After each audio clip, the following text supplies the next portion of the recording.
Evening and welcome to Talk a Good Game episode 12, and we have got some fantastic news, but we've also got a fantastic review, a fantastic win.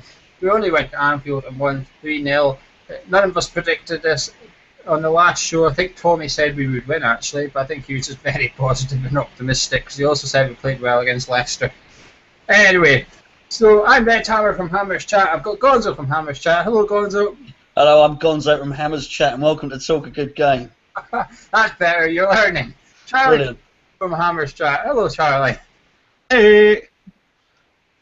Oh, you didn't introduce yourself as good as Gonzo, but never mind. Guys, remember and subscribe to our channel. It does mean a lot to us, and if we ever do competitions in future, it'll be for people who subscribe. So if you enter now, you're entered in any future competitions as well, and you can also find us on Twitter at hammers_chat, where we don't tweet the latest news because we work and we're never on it. We don't really tweet anything funny, but you can just follow us for the sake of it. Anyway, looking at yesterday's game at Anfield, the lineup in the bench came out. Gonzo, were you happy with the team news? It was as good as we could have expected. Yeah, very, very happy. Was the bench concerning to you? 6 youngsters and Matt Jarvis. No, not at all. I've been waiting to see Samuelson, pleased to see Oxford back. I thought Sacco would probably be injured, so I was just pleased he was playing up front. I was quite as excited as you could be, but there was with a sense of trepidation. Yeah, well, I'm glad he was back. If he wasn't injured, he might have been arrested, but he was neither. Charlie, were you happy with the team news? Were you a bit worried about the bench having 6 youngsters? Is it a sign? Is it a message to the owners? To a point, yeah. I was really happy with it, mainly because we actually had width for once. And when I first saw the team lineup, I thought we'd go with a more sort of traditional 4-2-3-1, but we ended up going with a 4-5-1, and it worked a treat. And the bench was a little bit concerning, I won't lie. But I think if I had wanted to see anyone come on, I didn't think we were going to get anything at Anfield. I would have liked to see young players come on and got their chance anyway. So yeah, I was happy. I was a little bit concerned, but mainly happy. What do you mean we had width for once? We had width against Bournemouth. Kevin Nolan was playing. He's well wide. That's the type of jokes you can get rid of us. It's not very good. But anyway, Gonzo, it took 2 minutes. Lanzini scored. Rather than talking, well, the goal itself was a very good team goal. But Lanzini got man of the match. Just how much did he impress you? Sorry, can you repeat that, please? Well, I was lost in the accent or so. I honestly didn't understand what you said. Sorry. Right, we scored after 2 minutes, and We did, yeah. it was a good team goal. But what did you make of Lanzini overall during the game? You got the man of the match from the official West Ham website as well. I thought he was brilliant. He looks so lightweight, and we've bought a lot of these guys over, like Brian Montenegro, Wellington Paulista, that sort of thing, and you wonder how they're going to adapt. And to be fair, they probably weren't given a chance in the past. But I did think he seemed to have real application, real effort. He also gave us some mobility and some pace, which the team's been lacking for quite a long time. I was very, very impressed, actually. Yeah, well, I heard that because I was listening. But thanks for that, Charlie. The second goal was probably a bit of a shock, actually. I think we were all still a bit jubilant from the first goal. But, well, skipper, official captain now. Firstly, are you happy he's the official captain of West Ham? Yeah, he was my choice. He's the best representative of our club we have, simply put. And just how much did that second goal impress you? Someone brought on the forum, and it was a very good point that it wasn't that easy, but he made it look very easy. Just his technique and the way he opened his body up. I think everything about it was impressive, from the way that, I mean, we've seen Aaron Cresswell make the exact same mistake Lovren did in that, and running towards the corner flag should just clear it, and he doesn't. And then, Lanzini continued to press. He harried him. As soon as Lovren made a mistake, he was on it in a flash. Put the ball in the box. When it bounced around, I thought, as soon as I saw Sacco had missed it, I was like, oh, this isn't going to happen. But yeah, somehow Noble, he made it look incredibly easy. And I don't think it was as easy as he looked, because he was running at it at a weird angle, opened up his body, and just passed it into the net almost. I mean, I was genuinely impressed. I didn't think it was going to go in, but it did. Yeah, I think Lovren's mistake was a lot worse than Cresswell's. I don't know what Lovren was trying to do. He had about 4 attempts to clear that ball, and just decided to stumble a wee bit, take out the linesman, and then lay it off for Lanzini. But who's caring? But look, moving on to the 2 red cards now, Gonzo. I'm afraid you're going to get. Well, I'll give you Noble's one actually, since Charlie spoke about Mark earlier. very harsh red card for Mark Noble there, wasn't it? Yeah, and it'd be rescinded, but you can sort of understand it was given. The crowds made it right in front of the cop, wasn't it? The crowd made a right old noise when it happened, and you had to look at it a second time. And I think from the first angle, obviously you're not allowed to show your studs, and you could possibly think, oh, the crowd roar, and it looked, maybe from the initial one, you could think maybe it looked like it showed his studs, but when you saw it on the replay, not only did he get the ball, not that that would have mattered, he could have got the ball, and if he'd have showed his studs, it still could have been a red card. Those are the rules. But he actually looked, and he almost had a sort of planted foot, and his studs were actually aiming towards the ground. So it's going to be rescinded. It wasn't a red card. I can understand how it was given at that time. Yeah, I was raging when I seen that. To be honest, that's actually a dangerous challenge for Mark Noble to make. So that's the type of thing, if Andre can win for that 100% and put his foot through it, this type of thing that would break Mark Noble's ankle if his studs were in the ground because of the way he's pointing his foot at it. I am speaking from experience, of course. I was on crutches after doing a tackle like that. Charlie, you're going to get the Liverpool red card. Yeah. I don't think there's any actual footage of Coutinho's first yellow, is there? We all know he got booked for not moving back, but I don't think anyone actually saw him standing still. It was just him getting booked, if you like. But the second one, not only did he get absolutely owned, but do you think it was a second yellow? Yeah, the last thing you see in the first yellow is you can see the camera cuts away, but you can see him standing there, but the camera cuts away before, like 10 seconds before he gets the yellow card, so we don't know how long he was actually there for and whatnot. You'd have to ask people in the stadium. But yeah, once he's on that, once you're on a yellow card, you can't be doing slide challenges like that. And I mean, it wasn't particularly bad, you know what I mean? But it was just clumsy. He started slide tackling from about a mile away, and realistically, like Payet can see him coming. He sees him on the floor. He absolutely does him, which was like my favourite thing that's ever happened. And then, you know, he's clattered into him, and it's a yellow card. It is, and it's a shame for Coutinho because he's got sent off for doing two incredibly stupid things. But you know, once you're on a yellow, you just can't do that. You can't. I totally agree, but I think maybe that played into the referee's mind when he sent Noble off. I think he was thinking, after he'd given Coutinho his red, I think there was maybe a bit in his mind that said, maybe it was a bit harsh. And then as soon as Noble did that challenge, I think he thought, alright, I'm going to level up here. It does happen in football. As much as people say it doesn't, I think it does. All you have to do is look at the Newcastle game. The referee failed to give a penalty for Arsenal, and he spent the rest of the game booking Newcastle players left, right, and centre. As soon as you could have done an illegal throw-in and got a booking in that game, I think, if you're in a Newcastle strip. Sacco then made it 3-0 at the end just to wrap it up. It was it was almost like a Zarate type goal where it just trickled into the near corner, and the keeper somehow never got anywhere near it. But Kane Larkin was in the way, I think, for Liverpool.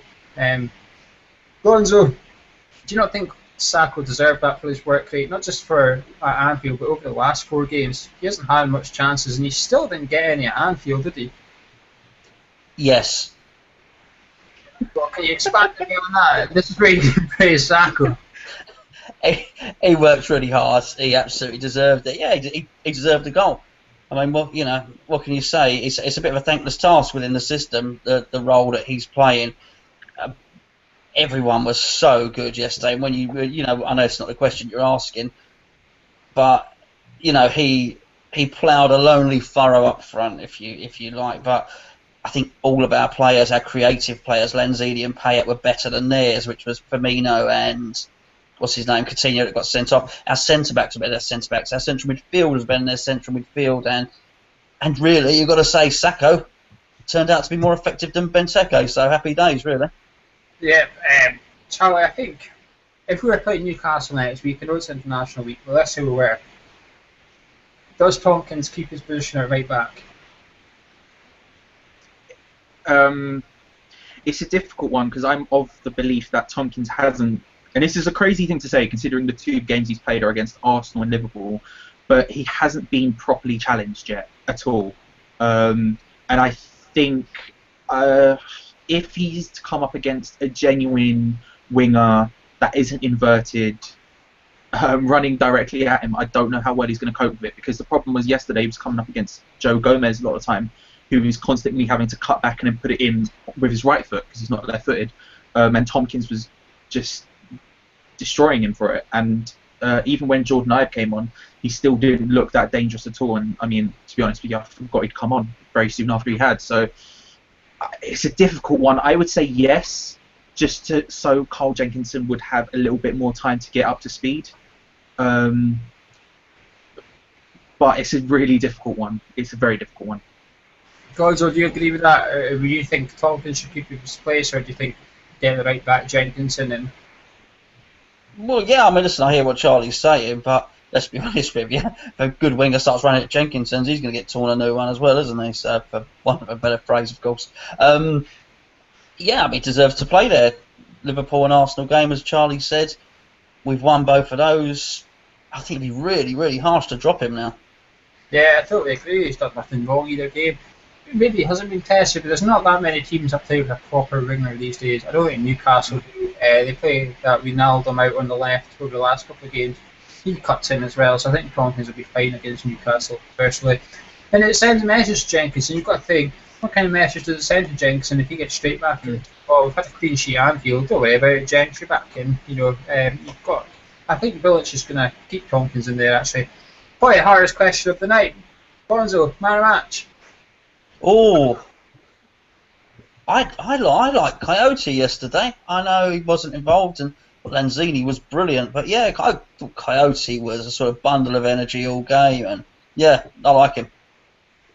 Charlie, man of match. Lanzini. I think I have to agree with you two, but I'm going to give it to Noble. I think he stepped up a gear at Anfield again, and I think I'm just a bit biased because I'm a big fan of Noble, but I think he was fantastic. Now we're going to talk about the tactics very briefly, but before we do that, this is going to be fun. Gonzo's not heard this. Charlie, have you seen what Mark Lawrenson has said about the game? What, in the Liverpool Echo? Yeah. Yes. Well, that's useless. Gonzo, we'll get your reaction from this. Can you please listen? Yeah, go on. Mark Lawrenson has said this about the game. West Ham are going to finish down towards the bottom of the league. They're not a particularly good team. The simple fact is we just didn't play well enough. Without swearing, what do you have to say to Mark? Well, that beep, beep, beep, beep, beep, beep. Lovely, yeah. I can't stand a bloke, actually. You're not going to get him on next week, are you? No. He's asked if he can come on, but I said no. Oh, in which case, I can't stand a bloke. I can't stand him. I'm sick of all that lot. Savage, Lawrence, they want us to fail. They're so chummy and pally with Sam. They're desperate to see us fail. We're not finishing at the bottom of the league. You don't know what he's going on about. Now, we'll speak about our own manager now, Bilic. Here's a few quotes from him. I think everyone's seen most of them. But anyway, here you go. We parked the bus, but we didn't put the handbrake on. What a man. But again, he said the problem is with parking the buses, if you park it in your own box, not in front of your box, and move the bus forward, that is great defending. He's then said, and this is where I think he sent a message to the owners, we need more quality up front, 2 or 3 more players that are good at attacking space. He said when he then compared us to the Bournemouth and Leicester game and hinted that we wouldn't score as many goals against them as we do where we've got space. He then said that we're missing goals. Now, considering we've already scored 5, 6, 7, 8, 9 goals in 4 games, he's saying that we're missing goals, which I think the then person interviewing him said, are you confident you can bring players in? And he says, I'm not naming players, no. there's your Bilic interview. But, Gonzo, don't you think Bilic got those tactics like the Emirates absolutely bang on? He did. I thought it was brilliant, parking of the bus, but... having said that, he sort of parked the smart car with the engine management light on, didn't he, against Leicester? So I think he probably needed to do something else. No, it was brilliant, and I think that's probably the way we're going to go now. Maybe we'll have to sort something out for the home games, but that's a really good system away from home, and it will get labelled as sort of what we were doing last season, but we won't. We retain a threat on the counter at all times, so the opposition can't commit all their men forward, and I'm just with Payet. It's just such a good player and so dangerous on the break. Even if we're defending really deeply at every point this season, we're going to remain a threat all throughout the game. Yeah, definitely. Lanzini had a shot yesterday. Creswell literally had it on our goal line. One pass to Payet, one pass to Lanzini, and then Lanzini ran the length of the pitch and had an effort. It wasn't too far wide. That's something that I've not seen a West Ham long time. Charlie, Gonzo kind of ruined my next question by touching on it. We've obviously nailed the away tactics. Do you still think Bilic had a lot to do with the drawing board with home tactics, where the opposition obviously helped completely different? Yeah, to an extent, yeah. I think I said about the last game that it wasn't really a problem of tactics as such. I think it was a problem of personnel. I think yesterday, I think what we saw was he picked the exact right tactics for the exact right personnel, and it worked an absolute treat. What we do at home is a different question, because obviously you want to be more attacking, and just it's difficult to play anything other than what we did yesterday when we've only got one striker fit, but we also don't have enough genuine wide players to play it every week. So it's going to be difficult, and I think we're going to have to see where the sort of squad lies after obviously the deadline day and after the international break. But I think what we've seen are genuine attacking threats, something we haven't seen for about 3 years at West Ham, on the floor, on the counter-attack. A bit like what we saw from Stuart Downing at the beginning of last year. Fantastic. Right, now we're going to move away from the game at Liverpool, and we've got a lot of transfer news to get through. Now, these two have not heard the transfer news. As soon as it kind of broke through, I told them to close all the and make sure there's no TVs and that. Sky Sports News are reporting we have signed Victor Moses on loan. It looks like that's going to go through. But also, I've got some other news as well. So, listen up, you two. Not only is Man U are after Austin, it looks like they're going to get Austin for 50 million, which makes Hernandez available. However, it looks like we've agreed terms with Austin only for him to move the cards, if you like, and say he wanted more. But now it looks like he's going to join Bayern Leverkusen. Their transfer deadline actually closes on Monday, whereas ours is Tuesday. So if Bayern Leverkusen get him, they're going to have to rush it through tomorrow. Song is expected to sign for us and have another medical, but Tottenham are also looking at him as well now, because they're going to get Victor Wanyama. Alex Song. Yeah, who's also after him? Spurs, Tottenham. Ugh. Unfortunately, it looks like Jelavic might be true. Tony Henry signed him at Everton, and he is available at Hull, and also Tony knows him from his Everton days, so there is a very good chance of him coming to West Ham. We're going to discuss him in a wee second. Also, the club are still discussing about Adebayor, or he hasn't had or didn't turn up for his medical. It's unsure as which yet, but it's still a wee bit of a delay in that transfer. James Collins looks like he's going to stay at West Ham now because there's a bit of concern over a few injuries at the back, so it looks like he's going to stay. However, one player that might be leaving is Matt Jarvis, as the club look to go back in for Antonio Nottingham Forest and use Matt Jarvis as the bait. Now, that's a lot of transfer news for you there, guys. I do have to credit ex-West Ham employee for that, so thank you for him for giving me the transfer news and gossip. Victor Moses is the main one, though. Sky Sports News are reporting it's likely to go through. It's also going to have a view of a permanent deal at the end of the season for $8 million, but we will take the initial loan fee off that, so probably about $8 million total, if you like. We've already spoke about Victor Moses, me and you, Charlie, but I don't think we've got Gonzo's opinion on it, because I think we had Scott on with us last week. Gonzo, are you chuffed with the Victor Moses deal? Well, chuffed might be overplaying it. We need somebody in. I don't know why Stoke didn't retain him. We don't think he was brilliant at Stoke last year, was he? He was very good as a youngster at Palace under Neil Warnock. I think him and Zaha came through at the same time, but I think he brings a bit of pace, which you need, maybe a bit of width. I think he's quite a strong boy as well, isn't he? So why not? Why not? Bring him on. He wants to stay in London, by the way. I don't know if it's a Chelsea rule or if it's Victor Moses' rule, but I think he's staying in London, so that's why he's not going back up to Stoke. Charlie, Jelavic. What's your first of all, can I just say, man, Victor Moses, please happen. I said it earlier, he's my dream signing. So, Nikita Jelavic, I think, gets a bit of a bad rap. I do genuinely think there's something there, and he's a decent striker. I mean, he did it for Rangers, he's done it for Everton in spurts, and there was a time at Hull where he was scoring like crazy, but he's also looked out of form. He's had a few injuries as well, which is a bit of a weird one. But to be honest with you, as I want us to sign a striker on loan because I don't think we need to buy another one per se, because we're just waiting for injuries to come back. And so, say we were to buy someone else and then other injury comes back, what happened then?